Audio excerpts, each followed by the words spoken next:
여러분 안녕하십니까. 4월의 첫날 뉴스투데이 경남 시작합니다. 먼저 오늘의 주요 뉴스입니다. 부족한 조선 인력 확보를 위해 거제시가 조선소의 임금 수준과 하청 단가 인상 결단을 촉구했습니다. 프로야구 개막을 앞두고 펼쳐진 미디어데이에서 NC 다이노스는 올 시즌 목표를 우승으로 내걸었습니다. 저출생 문제를 해결하기 위해 많은 예산을 투입하는 경남 각 시군의 정책이 큰 효과를 거두지 못하고 있습니다. 경남 서부 해역을 책임질 사천해양경찰서가 신설돼 업무를 시작했습니다. 오랜 기간 불황을 겪은 조선업계가 8년 만에 최대 수주를 기록하면서 재개 발판을 마련하고 있지만 인력난의 역풍을 맞고 있습니다. 조선 현장의 임금 수준이 워낙 낮다 보니 유출된 인력이 돌아오지 않는 상황인데요. 거제시는 양대 조선소의 결단을 촉구했습니다. 정성호 기자입니다. 양대 조선소 협력사들이 모여있는 거제 성내협동화공단.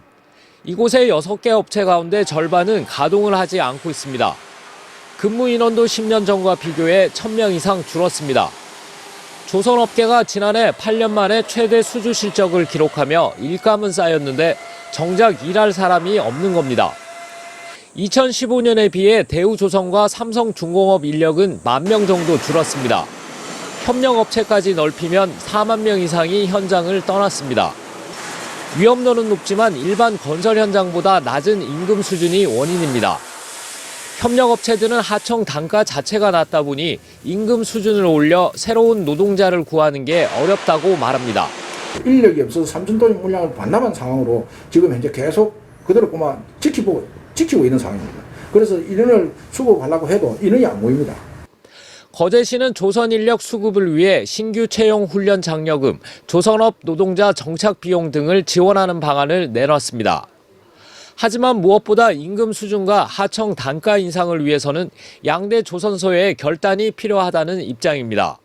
조선소에만 임금 인상, 협력사 단가 인상을 요구할 게 아니고 그만큼 우리 거제시도 간접적인 지원책으로 실질 임금을 향상시켜 가겠다.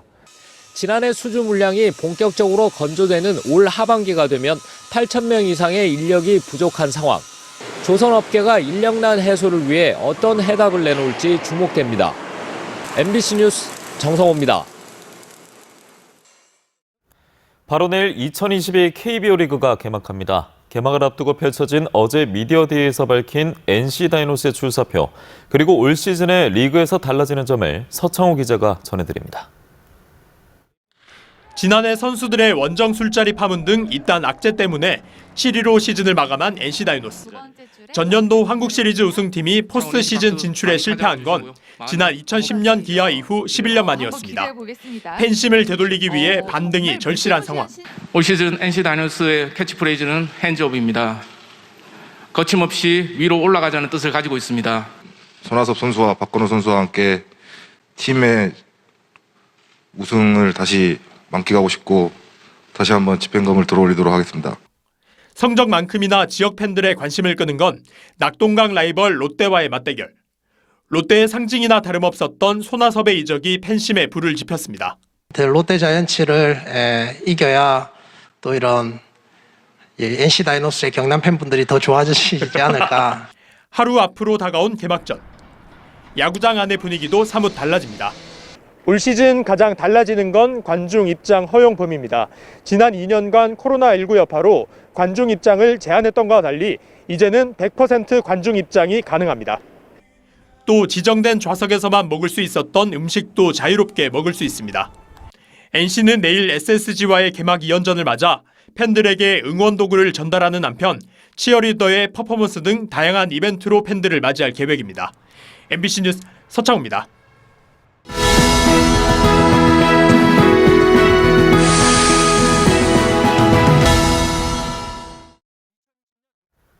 MBC 경남 연중기획보도 지방소멸 상생보고서 세 번째 순서입니다. 지방소멸의 직접적인 원인 가운데 하나인 저출생 문제를 해결하기 위해 정부는 물론이고 자치단체도 다양한 정책을 펼치고 있습니다. 인구 감소가 심각한 군 지역 같은 경우에는 수천만 원의 출산 장려금을 내건 곳도 있는데요. 과연 얼마나 효과가 있을까요? 문철진 기자가 취재했습니다. 올해부터 대한민국 모든 국민은 아이를 낳으면 200만 원이 담긴 천만남 이용권을 지원받습니다. 신용카드나 전용카드 형식의 바우처로 산후조리원을 비롯해 백화점과 대형마트, 온라인 쇼핑몰에서 자유롭게 사용할 수 있습니다. 여기에 더해 경상남도는 셋째에 50만 원, 각 시군도 추가로 출산 장려금을 지급합니다. 출산 장려금이 가장 많은 곳은 하동군으로 아이를 4명 낳으면 6,240만 원을 최대 5년에 걸쳐 지원합니다. 셋째까지 낳을 경우 산청구는 1,950만 원, 남해군은 1,700만 원, 합천군은 1,400만 원을 지원합니다. 경남에서 인구가 가장 많은 창원시와 경남에서 유일하게 인구가 늘어난 양산시도 셋째까지 낳을 경우 각각 450만 원과 350만 원, 김해시는 920만 원을 지원합니다. 도시지역 역시 저출생 문제를 피해갈 수 없기 때문입니다.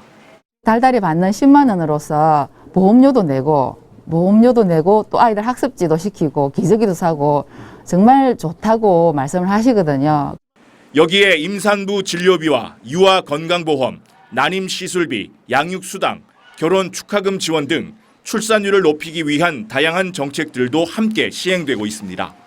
그럼에도 경남의 합계 출산율은 2017년 1.23명에서 지난해 0.9명으로 크게 떨어졌습니다. 지역별로 보면 하동과 산청, 함양을 제외한 시군은 최근 5년 동안 합계 출산율이 급격히 떨어지는 추세입니다. 합계 출산율이 높아진 지역도 출생아 수를 따져보면 예전과 큰 차이가 없고 인구는 더 줄었습니다. 현금 지원 체계 효과에 의문이 제기되는 이유입니다. 자치단체마다 경쟁적으로 현금 지원을 하다 보니 서로 인구를 뺏고 뺏기는 제로섬 게임과 다를 바 없다는 비판도 많습니다. 그렇다고 당장 인구가 급감하고 있는 상황에서 자치단체들이 손을 놓고 있을 수 없는 것도 현실입니다. 출산 또는 결혼을 지원해주는 정책은 국가의 중앙정부 차원에서 정책들을 좀 늘려나가고 더군다나 기초지자체가 인구가 많이 줄어들면서 재정에 대한 비용 부담이 있기 때문에 결혼과 출산, 육아에 필요한 비용을 직접적으로 지원하는 것도 중요하지만 아이를 낳아서 기를 수 있는 사회적 환경을 조성하는 것이 더 시급하다는 지적이 그래서 나옵니다.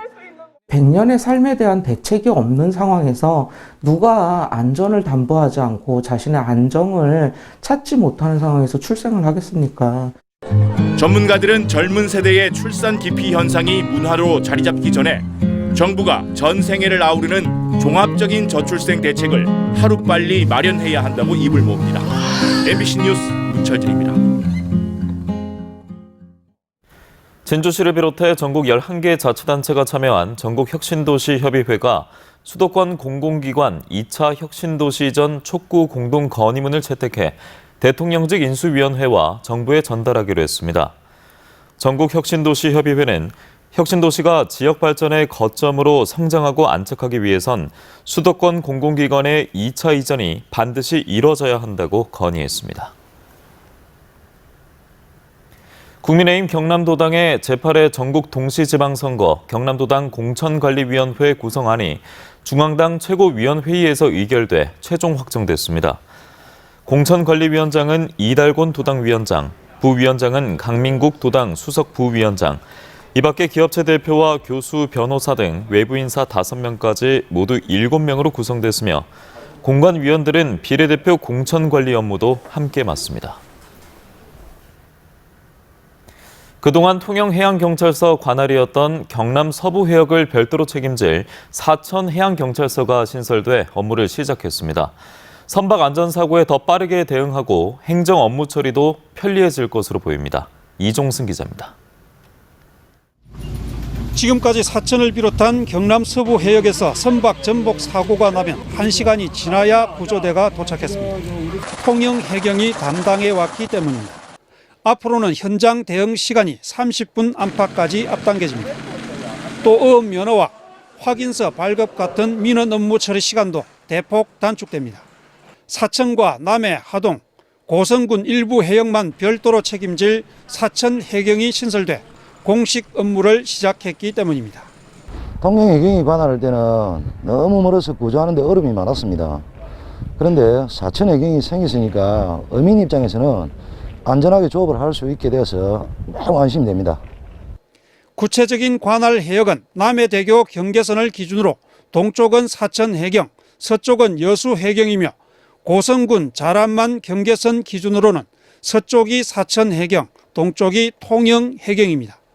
사천해경은 6개 과와 1개 팀, 248명의 인력으로 조직을 꾸렸습니다.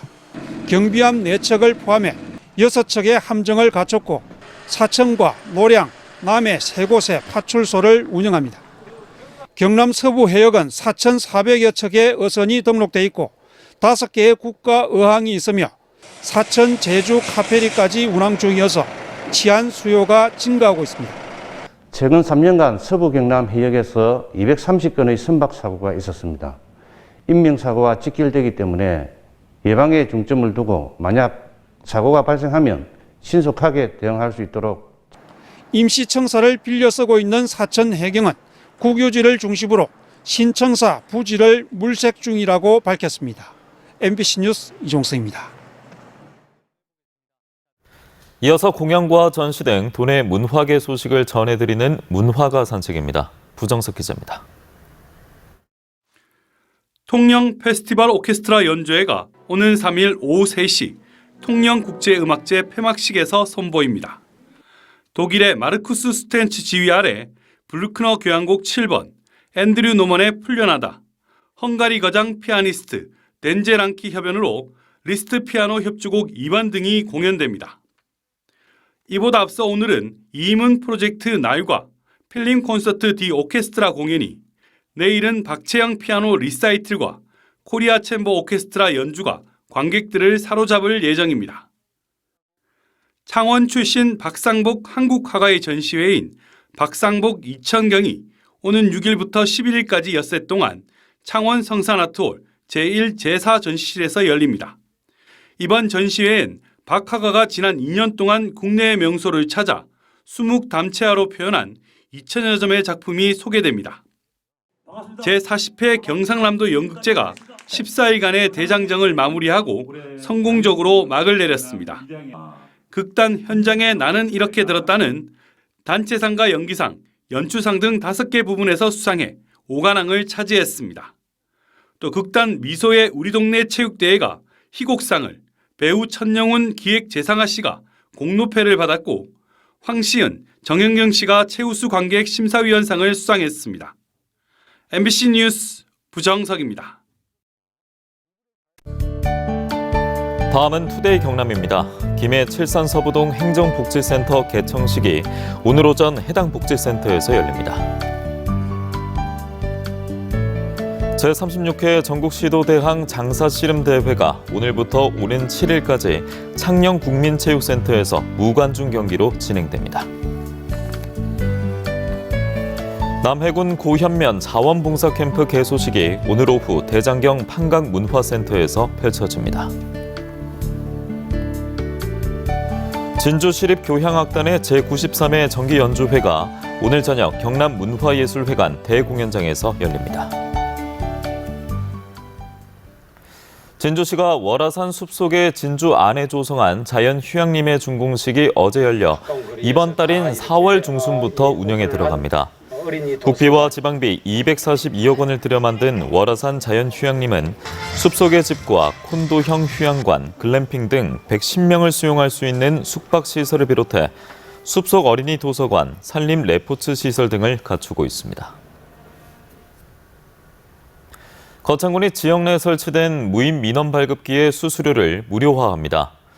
거창군은 최근 재증명 등 수수료 징수 조례를 개정해 주민등록등본 등 무인 발급기에서 출력할 수 있는 민원 서류 12종의 발급 수수료를 받지 않기로 했다고 밝혔습니다.